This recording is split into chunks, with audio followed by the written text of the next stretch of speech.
COVID-19 briefing for 2021. My name is Tony Consul. I'm the head of communications here at IATA. I'm joined by our Director General, Alexandre, as well as our Chief Economist, Brian Pearce. Brian's going to kick us off today with a bit of an updating of the overall industry situation, and then Alexandre will have a couple of remarks before we open it up to questions and answers. So with that, I turn the floor over to Brian. Thank you very much, and good day to everybody. Let me start by looking at what global financial markets are saying about the current situation. First of all, global equity markets. If we look at the FTSE All-World Share Price Index, as you can see, prices are now some 14% above pre-crisis levels. So financial markets are telling us the pandemic is over. And clearly they're looking to the vaccine news, which is very positive, and also all of the economic stimulus governments are providing. But having said that, if we look at the index of global airline share prices, although we have seen a very substantial improvement since the low point in April, something like a 40% gain, share prices are still 30% below pre-crisis levels. Now, following the vaccine news, as you know from our previous release just before the end of last year, we do see light at the end of the tunnel for airlines. Following the very severe cash burn that the industry has been enduring, and recall in the second quarter and the third quarter, we saw cash being burnt at a rate of $40 or $50 billion a quarter. We do see a move from that cash burn to cash generation, but probably not until the very end of this year. And we do see the first half of this year as being still very difficult, with substantial cash burn continuing, not least because, and this is obviously the news for today, is that what we've seen happening to the air travel markets at the end of the year is pretty disappointing. As you can see here from the level of passenger kilometres flown globally, we've seen that flatten off following the recovery that started in the summer months. So by November, we saw RPKs down just a bit more than 70% on November last year. So we're seeing airlines flying about 220 billion passenger kilometres a month in November. This time last year, or November in 2019, it was 740 billion. So the key point is that recovery that we had seen has essentially stalled. As we know, as we've said repeatedly in the past, there's been very little recovery on international air travel. And as you can see from the year-on-year changes here, we've seen growth in international travel really flat line since August. In November, international RPKs were still 88% down on where they were a year ago. Now, the situation had been much better for domestic markets, particularly those large domestic markets in countries like China. But as you can see, even on domestic markets, the stronger recovery that we had seen has also stopped at a level 41% below where we were last year.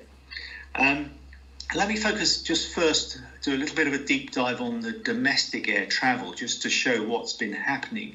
Because the change that we've seen, essentially in the last 2 months of 2020, is in Russia and China, where significant resurgence of the virus in Russia has really killed the full recovery that we had seen in the summer months of their domestic market. And we've seen a significant setback in travel in Russia. But that's also the case to some extent in China too, not as much. And obviously the rise in coronavirus cases has been much smaller in China, but nonetheless there has been a resurgence, and we've seen some dip in the Chinese domestic air travel that we had seen. And I think this goes to illustrate that, in the absence of the vaccines being widespread, air travel is still extremely sensitive to the success or otherwise in controlling the virus. And let's just have a look at what's happened to new COVID-19 cases per week recently, because the big problems that we've had at the end of last year have been in Europe and the US, in North America. We saw the big second wave of cases in Europe and a third wave in North America. And that's caused, very substantial reimposition of travel restrictions and has been, so damaging to, what had been fairly sluggish, but nonetheless what had been the beginnings of a recovery in air travel in the summer months. And if we look at the impact of this picture on international air travel markets, you can see what's happened in Europe. We had seen the travel bubble between European countries and the lifting of travel restrictions in the summer within Europe for cross-border travel, leading to a strong recovery. That's been almost completely reversed in the subsequent months because of the second wave of virus and the reimposition of either travel bans, economic lockdowns, or quarantine requirements. What I would say is that that is certainly the case now. So Europe travel is now with the majority of international air travel markets, which is showing very little growth and very little change since the April lows. But there are a couple of exceptions which are in the Americas, particularly the Latin America region, smaller markets, but we are seeing some interesting improvements in travel in that region, which seems to be associated with the dropping of quarantine requirements for testing, which has, despite the more recent increase in cases in that region, led to some improvement in travel. But, as I say, we are seeing some increases in cases even in that region. But overall, looking beyond the November data that we are releasing today into the bookings data for December and early January, what we did see globally is some modest improvement in bookings in the weeks following the vaccine announcement news. But as you can see, at the end of December, early January, we've actually seen quite a sharp drop-off in bookings, which means that the immediate outlook looks pretty challenging. And my last slide looks at year-on-year changes in bookings for the first quarter of this year. It compares that to the fourth quarter of 2020, and it looks at the 3 months in that quarter. So the red bars are the 3 months in the fourth quarter of 2020. You can see, by the last bar, by December, bookings were 80% down compared to the same month, December in 2019. The blue bars show the 3 months in the first quarter of this year. So as you can see, we've actually seen some deterioration in bookings globally from the fourth quarter, which, as we've already discussed, was already looking weak. So in conclusion, while as the financial markets are saying, we can see light at the end of the tunnel, but it's still some way away, and the situation is likely to get worse first.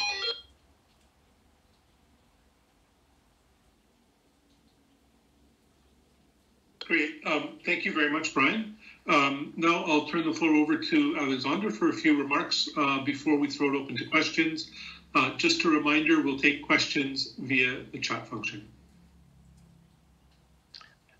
Thank you, Tony. Welcome, everyone, to our first COVID-19 briefing for 2021. Before all, I would like to extend the sympathies of the industry to the families and loved ones of those who lost their lives in the tragic Sriwijaya crash over the weekend. As you know, safety is aviation's number one priority and probably our greatest success. Because of that, accidents are rare. And when they do happen, it's a reminder that we must never take safety for granted. Our reputation for safety is something that we earn each day with each flight. And on the very rare occasions when things do go wrong, we investigate and we improve. Airlines bring the same serious approach to safety to everything that we do, including COVID-19. And that's one of the reasons why the slow pace of progress in the crisis is so frustrating. We are working tirelessly with governments to keep flying safe and reduce the risk of COVID-19 importation via travel with the implementation of the ICAO CART recommendations to replace quarantine with COVID-19 testing. But as Brian pointed out, the industry situation is still perilous. In fact, it got worse over the year-end holiday period. While we still see airlines turning cash positive within the year, the near-term picture is bleak. Instead of a boost from the year-end holiday period, we got even more restrictions. Governments tightened borders in a knee-jerk response to a virus mutation. Canada, UK, Germany, Japan, and others added testing to their COVID-19 measures without removing quarantine requirements. In other words, they have chosen policy measures that will shut down travel. This approach tells us that these governments are not interested in managing a balanced approach to the risk of COVID-19. They appear to be aiming for a zero COVID world. That's an impossible task which comes with severe consequences, the full extent of which it would be impossible to calculate. But with this approach, we know for sure that first, the travel and tourism economy will not recover. Second, jobs will continue to disappear. And third, the lockdown's toll on people's mental health will continue to grow, particularly on those who are separated from loved ones. A more balanced public policy approach is needed, one that is based on testing as a replacement for quarantines so that we can begin addressing the severe side effects of COVID-19 policies. Science tells us that travelers will not be a significant factor in community transmission if testing is used effectively. But most governments have tunnel vision of quarantine and are not at all focused on finding ways to safely reopen borders or alleviate the self-imposed economic and mental health hardship of the lockdowns. There was some good news over the holidays. We continue to prepare for the day that governments are ready to open borders with testing or with vaccinations. The first pilot of the IATA Travel Pass app was launched in partnership with Singapore Airlines en route to Kuala Lumpur and to Jakarta.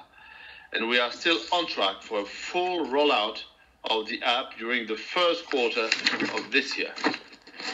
I will conclude by repeating a quote from the UN Secretary General Antonio Guterres.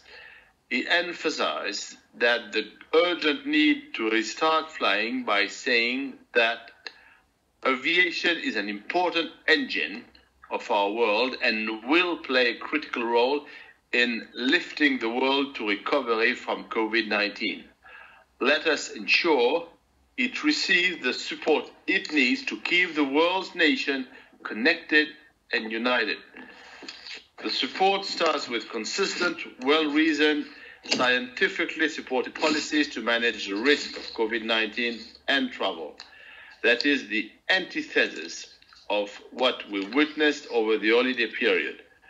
Our top priority for 2021 is to change that. Thank you, and we welcome your questions. Okay. Thanks very much, Alexandre. We've got a number of questions in the queue already, so thank you for that. We'll get right to them.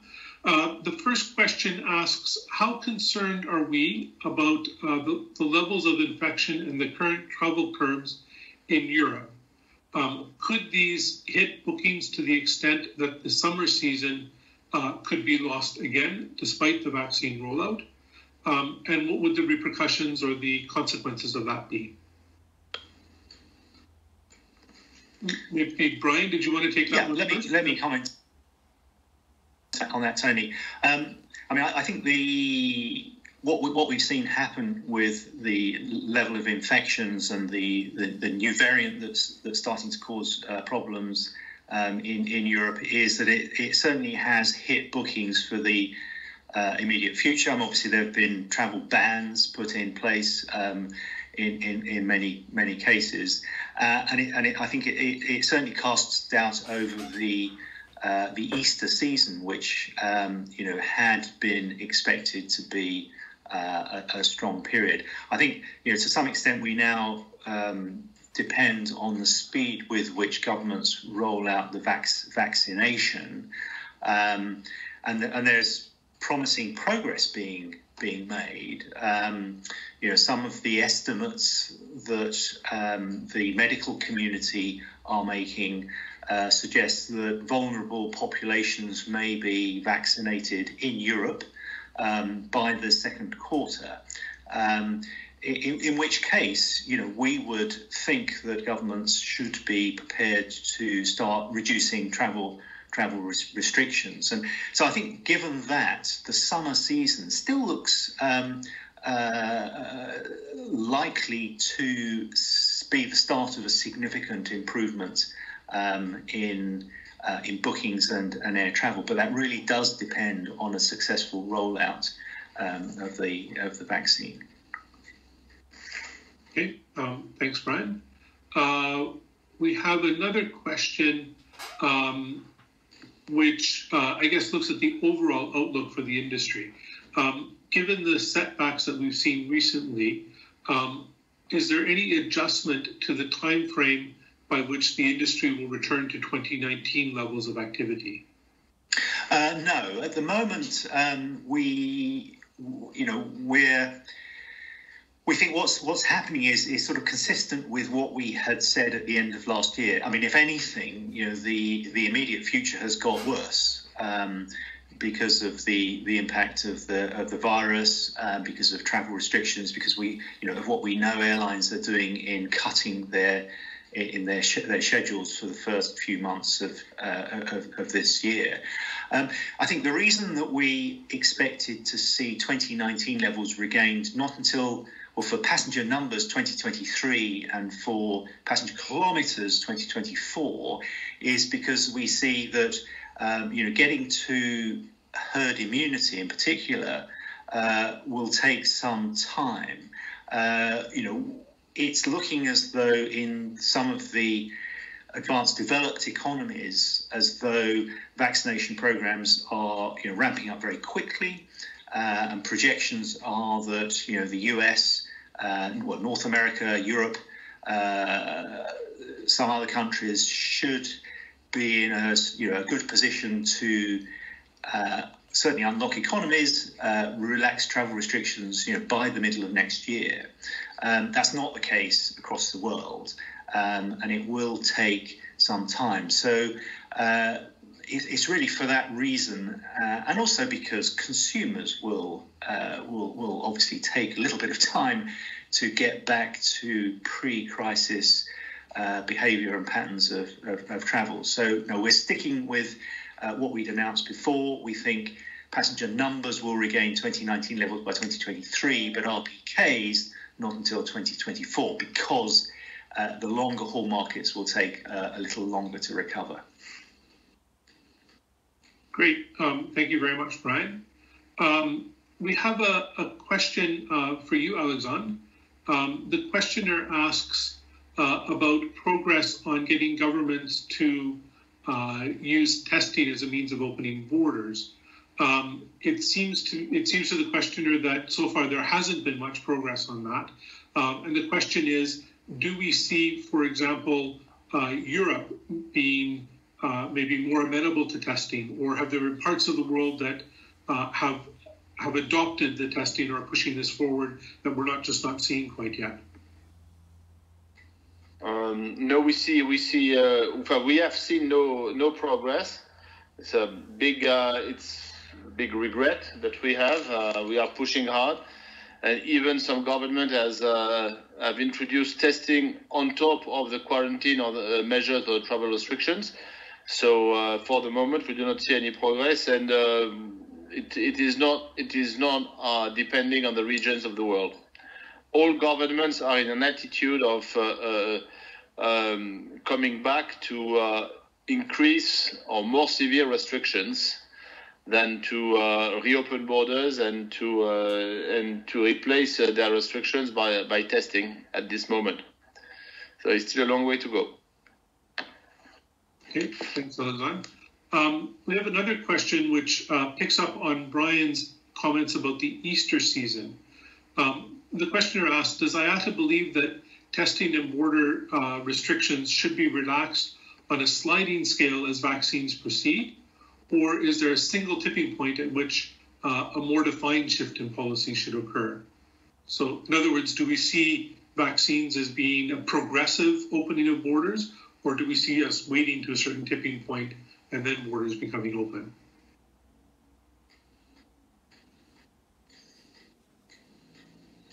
Alexandre, did you want to take that question? So I won't take that question, but I have no answer. Frankly, I do not see anything in government attitude and the way they are going to deal with the rollout of the vaccine and and consequently reopening borders. Very, very difficult for the moment to have a clear opinion on government attitude. Right. I mean, if I could add, I guess one of the other things that we would point to is the economic damage that's being done by the travel restrictions, the inability of businesses to do deals effectively. So I think it's there's an important consideration for governments to think about opening borders when they can, for the sake of trade, of investment, of jobs. And I'm sure Alexandre can add that we're very much looking and pushing for effective testing regimes to be put in place to ensure safe opening of borders ahead of the vaccine, because quite frankly many airlines may not be able to wait until the end of this year for stronger revenues. Larger airlines have built up very substantial cash balances, but many airlines have not been able to do so. Okay. Thanks, Brian and Alexandre. We have a question that follows up on that. And the questioner asks if we were surprised at the relatively low number of airline failures in 2020, and how do we see 2021 in that respect? Brian, I see you nodding. Yeah. You want to take the first go at that? Yes, sure. That's right. We saw the industry we estimate lost almost $120 billion in 2020. There was a catastrophic collapse in passenger revenues. In normal circumstances, there wouldn't be very many airlines that could actually continue trading under those circumstances. So it's really purely because governments have stepped in.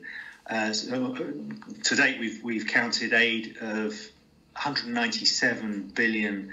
That has kept airlines on life support. So we saw only about 40 or 50 airlines either fail or be restructured under bankruptcy, which is a relatively small number.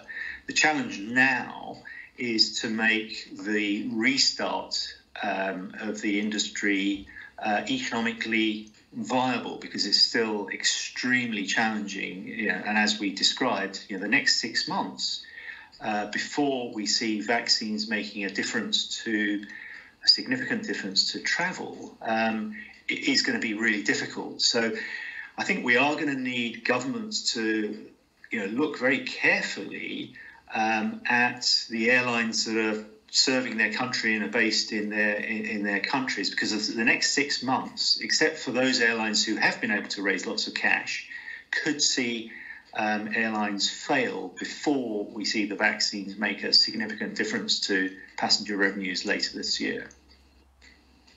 Okay, thank you, Brian. We have a question concerning the IATA travel pass. So this one's probably for you, Alexandre. The questioner asks, how important is that solution, like a travel pass solution, to prove testing and vaccination in reopening borders? And are you concerned that governments will adopt many different solutions and not necessarily a single standard? We think that this tool is critical to ensure that people who are traveling are either vaccinated or they have been tested, so that travel is safe. So it will give confidence to government to reopen borders because travelers that come into their countries are supposedly not infected. And so you need a tool to certify that. You need an information management system to ensure that the right information is given to the right authority according to the requirement this authority has issued for external or for international travelers coming to its country.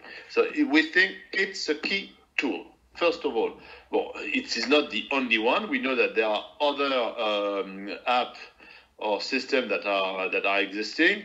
We have what we have done is we try to ensure that there is an interoperability between the various tools. Second point, and third point, of course, we favor a world in which there is not too many apps or too many systems, or at least a world in which this system will be fully interoperable, so it will not add an additional complexity or difficulties for airlines and for passengers particularly. Great, thank you, Alexandre.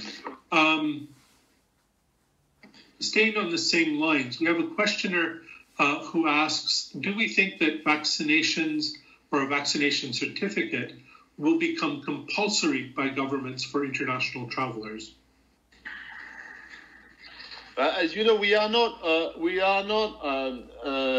asking for a mandatory vaccination for international travelers for at least two or three reasons. First of all, the vaccine deployment will take time. So before everybody is vaccinated or a large proportion of the population is vaccinated, it will take time. And we think that we should restart travel before.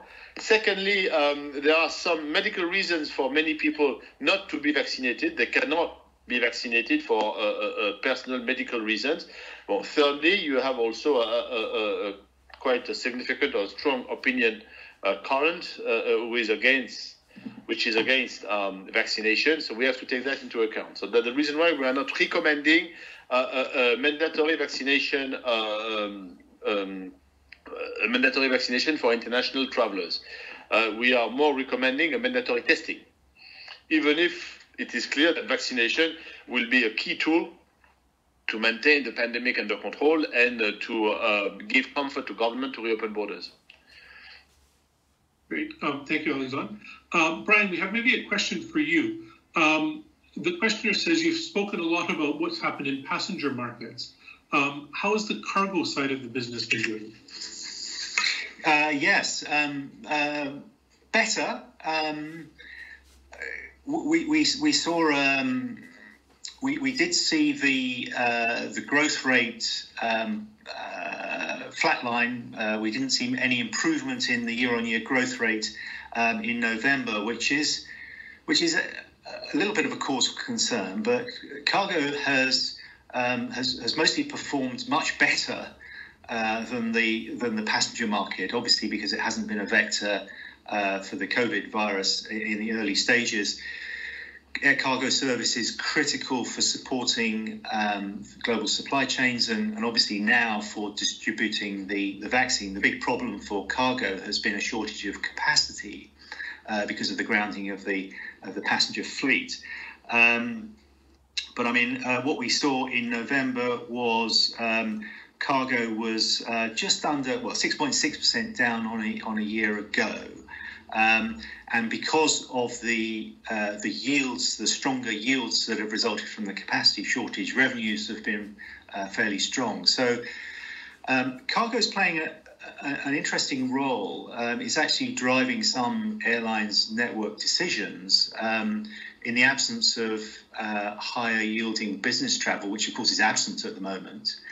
Cargo is to some degree filling that hole and enabling some cash positive flights to be put on longer haul services. The trouble is that the cargo business is just so small compared to the passenger business that it's really not making a difference to the overall picture for the airline industry. Great, thanks, Brian. Perhaps as a continuation of that, we have a question about the challenges that airlines are going to be facing in determining how they plan capacity for the northern summer. And so the questioner asked basically, what are the challenges that they are facing, and what can be done to alleviate those challenges? Brian, did you let me kick off. I think the big challenge for planning capacity to serve the air travel market at the moment is just really a lack of visibility on flying intentions. I mean, if we look at the activity on travel booking sites, air ticket booking sites, it's very limited, despite the positive news from the vaccines, despite the expectation that we have that in the second half of this year people will be travelling again, at least on the markets where there is widespread vaccination. But at the moment, apart from some of the charter airlines, the tour operators that are taking summer bookings long in advance, airlines really don't have a lot of visibility on which to plan capacity. So at the moment, cargo being the one part of the business which is providing some revenue strength, is driving many of the network decisions actually, so we're seeing flights put on to serve flights put on which would normally be primarily passenger flights being put on between cities to serve the needs of businesses and obviously the needs for distributing pharmaceutical supplies. I think that uncertainty, though, is a real problem for airlines that are serving typically congested airports where they have slot restrictions, and I think there's a real need for that uncertainty to be recognised with an extension of the slots waiver that allowed airlines to plan flexibly over the winter season, and we've not seen that so far, at least in Europe or in the US. I don't know whether, Alexandre, you want to comment further on that particular policy need. Yes, to facilitate the network planning and the route opening for the airlines in this very troubled period, we need to have a very clear predictability of government policies. Brian spoke about that, but also on slots. We are asking for a waiver on the slot using rule, the famous 80-20 keep it or lose it rule. And we ask government to grant us this waiver, including for the summer season of 2021. We are still in discussion with the European Union on that. We have had some good news from other parts of the world, But that's an important point, to allow airlines to have a decent network planning, considering the difficulty of the situation and the uncertainty of the situation. Okay, thank you, Alexandre. Brian, we have a question for you. In your presentation, you mentioned that Latin America was doing a little bit better than other parts of the world because they had lifted some of their quarantine restrictions. The questioner says, do you have any insight as to what happened in December when some of the countries sort of backtracked and implemented some border restrictions? Yeah. Yes. As with China, we've seen some setbacks because of a resurgence of cases. We know that cases have been rising once more through sort of late November through December in Latin America, which has consequently led to an imposition of travel restrictions. We certainly saw a continued improvement in the number of flights, but I think the data is likely to show that we saw a setback in terms of passenger numbers. I think the key lesson from Latin America, particularly some of the Central American countries, is that if quarantine restrictions are replaced by an effective testing regime, or a requirement for a negative COVID test, people are prepared to travel. They are not prepared to travel with quarantine in place. But if you can minimize the risk of importing COVID-19 through the testing regime, you can actually get the economic benefits that come from renewed travel, which we're seeing in parts of Latin America. But as the questioner said, we are fearful that we've seen a setback because of some reimposition of restrictions following the latest rise, the late year rise in cases in Latin America. Okay, thanks, Brian. We have a question about vaccine transportation, and the questioner asks basically, how is that going? Are there any issues or capacity shortages in delivering the vaccine that we should be concerned about, or is all going smoothly? For the moment, there are no capacity constraints at this stage of the production of the vaccine and production and distribution of the vaccine. But in the midterm, we have some worries about the potential capacity that would be provided by the industry, considering the restrictions in the long haul travel network. And a lot of long-haul aircrafts are grounded, so the capacity is severely constrained. So it is something we are monitoring to ensure that we are able to distribute the vaccine at the right level according to demand and production. Okay, thank you, Alexandre. We have another question looking out to Q3 of this year, and the questioner says, if we see a sort of appropriate conditions that the industry can really have a significant ramping up in Q3, how ready is the industry to do that without much warning? Or does the industry need a sort of a prep time to be able to meet accelerating demand?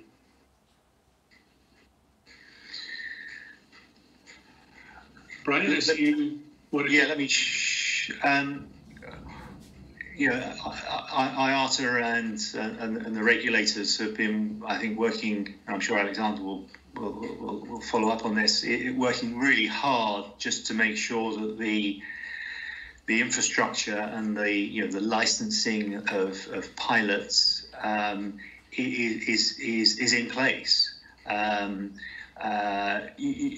are obviously maintenance requirement for aircraft that have been parked for some time, but I think airlines are really keen to get started again. These are very big, expensive fixed costs they're having to finance at the moment. I think the industry would welcome a resurgence in the third quarter and any difficulties that might bring. But I think to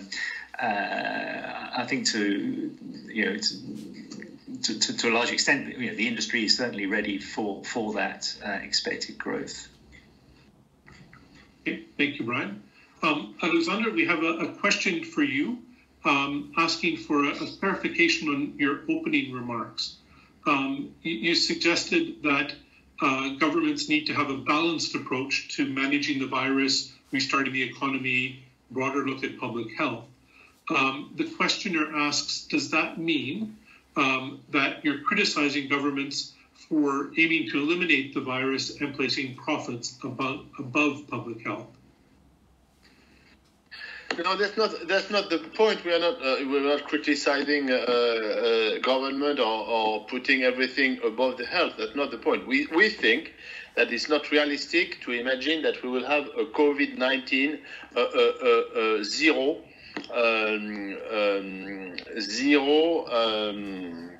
level on this planet.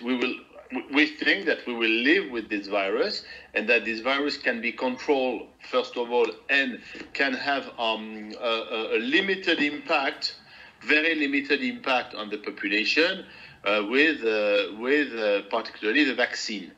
So then it will become a kind of a common disease, similar to many others with which we live. Measles, flu, etc. And so we tell government, if you target a zero COVID-19 infection, it is probably unrealistic. So you must have a more balanced approach, in which the key target should be controlling the pandemic and maintaining it below a certain threshold. To avoid, the terrible consequences that we have faced in the past month, and for that, we have measured that a systematic testing should be a solution to reopen borders, and should provide a solution that would maintain this pandemic under control. And if you add to that, the vaccine and the deployment of the vaccine, we will come to a situation which will be more, quote-unquote, normal, or that we know already with other type of disease that already exist and that are not at a zero level, but that are at an acceptable, livable level for in many countries and for all governments. So that's the sense of our balanced approach. Great, thanks for that clarification, Alexandre. We have a couple of questions on regional issues. So one references South Africa and the efforts there to restructure and resurrect South African Airways. In the midst of the pandemic, with all that's going on in the industry, how challenging do we think resurrecting South African Airways and setting it on the road to success will be, both domestically and internationally? Tony, we didn't hear the question fully. It was cut. So basically, the question is: are the efforts to resurrect South African Airways will likely face some challenges given the current market conditions? So, are there any particular challenges we see, and any particular comments we'd like to make on what could help that be more successful?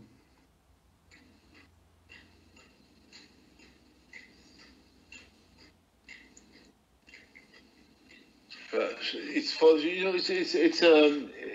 a question which is similar with many airlines that are supported by government or saved by the government. The question is to see whether the support is at the right level. Secondly, the situation is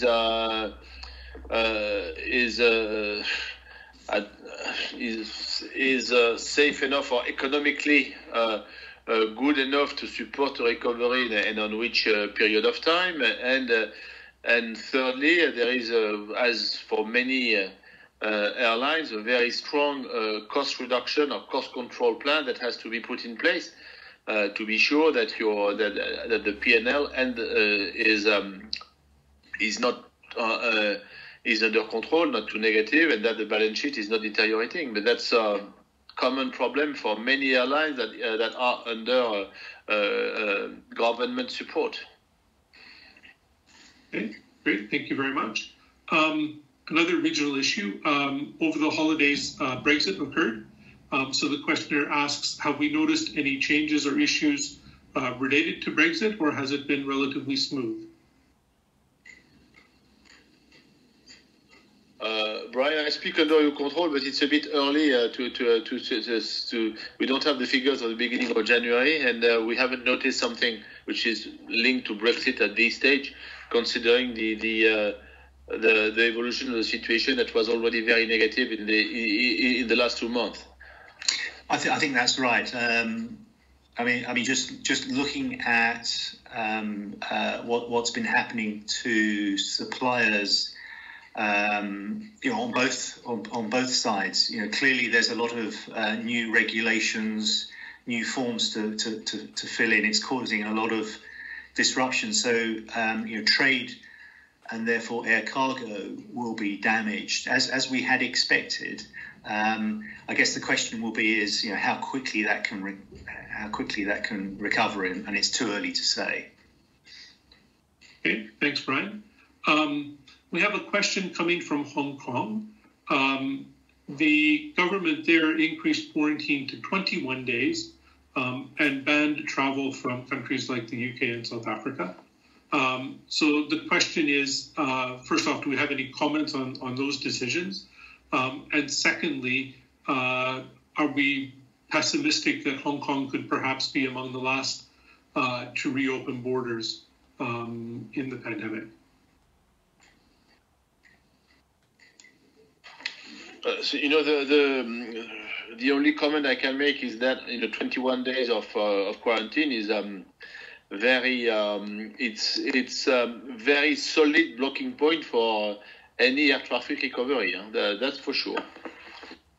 Everybody will be totally deterred to travel if there is a 21-day quarantine. So after, it's difficult to know whether or not, Hong Kong will be among the first or the last to reopen borders. That's something they will have to determine, and we don't know what will be their attitude compared to the others. Great, thank you, Alexandre. We have a question about our position on testing, and it asks if there's any empirical data supporting our position that testing can reduce infection rates or ensure that travel does not become a major vector for transmission of the disease. Is there any empirical evidence on that? We are collecting data from all the experiments we have that are very numerous all over the world in testing passengers. We have also mathematical models that are showing or that are measuring the risk or the probability of transmitting the virus when you have been tested and the associated risk, and they are all converging to show that it maintains the pandemic under control or under a certain threshold. But that's what we have at this stage. Yeah. I think also we could reference a European ECDC report, which has also indicated that travel has not been a big vector. Mm-hmm. Okay, we have a question looking a bit longer term. It says, beyond the short-term financial support measures that we're asking governments to consider, are there regulations that could be changed which could help the industry? For example, easing restrictions on foreign investments to accelerate the recovery of the sector.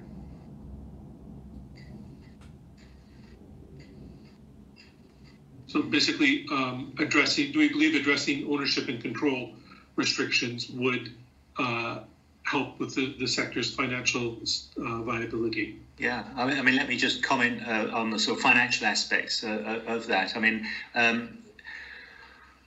government aid has been very substantial. As I say, we've counted $197 billion of aid so far. That's essentially kept airlines on life support. The challenge as airlines move into the recovery phase, which we're hoping for, at least in the second half of this year, is going to be the burden of debt, because there's been a huge build-up of debt in airlines that has been really the cost of the aid, and also airlines have raised cash by issuing debt on capital markets in order to survive. So airlines are going to be focused on repaying that debt, and that's that's going to be a major focus of action over the next couple of years. Okay, thanks, Brian. We have a question basically asking what our wish list to governments or for policymakers would be. So, Alexandre, if you had 4 things you could ask policymakers to address on behalf of the industry in this crisis, what would those 4 things be? First of all, have a plan to reopen borders. Implement, safe measures to reopen borders safely. Second, especially systematic testing. Thirdly, implement a tool that include, in addition to testing, vaccination, to ensure that all the information that has to be transferred that has to be given to governments or to health authorities is the right one, certified that there is no issues. And fourth, continue to support the industry for the coming 6 to 9 months for us to bridge a gap between now and the beginning of a significant recovery. Okay, thank you very much. We have, I guess, a very current question, which simply asks if the snowfall in Spain has had an impact on the industry. I'm not sure that we have any data on that, other than that there were lots of flight cancellations. But Brian or Alexandre, did you have anything to add? No, we don't have data. And there has been flight cancellation, but as you know, with the number of flights we are operating, it has been,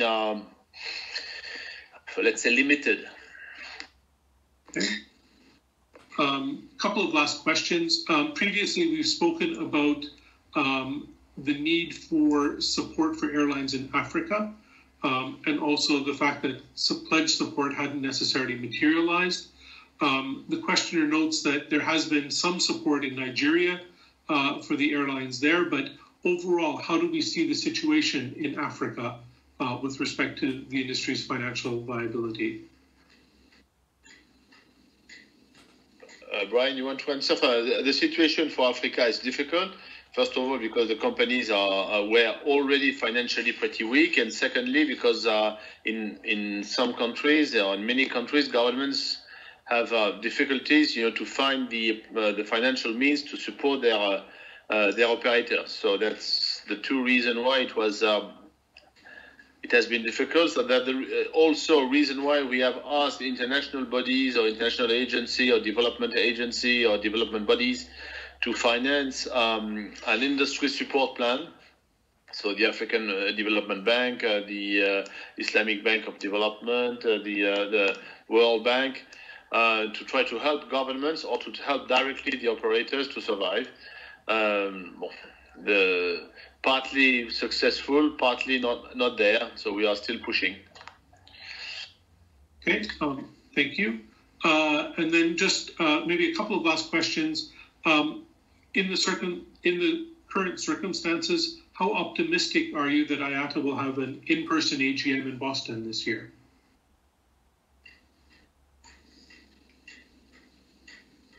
Sorry, in current circumstances, we are maintaining our AGM physically in Boston.